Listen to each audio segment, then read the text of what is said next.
ಅದು ಬೇರೆ mulching paper ಹಾಕ್ದೇನೆ ಬೆಳೆ ಮಾಡಿರೋದು. ಮಲ್ಚಿಂಗ್ ಹಾಕಿಲ್ಲ ಇಲ್ಲ ಮಲ್ಚಿಂಗ್ ಬೇರೆ ಹಾಕಿಲ್ಲ. 8 ದಿವಸಕ್ಕೆ ಗ್ಯಾಪ್ ಇಟ್ಕೊಂಡು 3 ಮೂಟೆ ಕೊಟ್ಟಿದ್ದೀನಿ. ಈ ಮೇಲ್ಗಡೆ ಎಲ್ಲಾನು ಹೂವು ಸ್ಟಾರ್ಟ್ ಆಗಿದೆ ನೋಡಿ. ಈ ಕಾಯಿ ಎಲ್ಲಾನು ಅದು ಬಿಟ್ಟಾಗಿಂದ ಸ್ಟಾರ್ಟ್ ಆಗ್ತಾ ಇದೆ.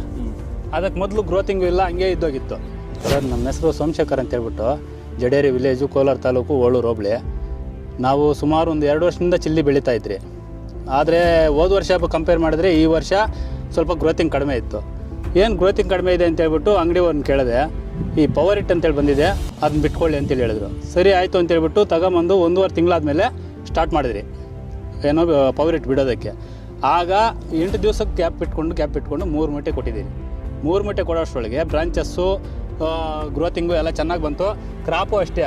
ಈಗ ನೋಡಿ ಅದು ಕೆಳಗಡೆ ಇಲ್ಲ, ಈ ಮೇಲ್ಗಡೆ ಎಲ್ಲನೂ ಹೂವು ಸ್ಟಾರ್ಟ್ ಆಗಿದೆ. ಇದರಲ್ಲಿ 6 ವೆರೈಟಿ ಇದ್ದಾವೆ.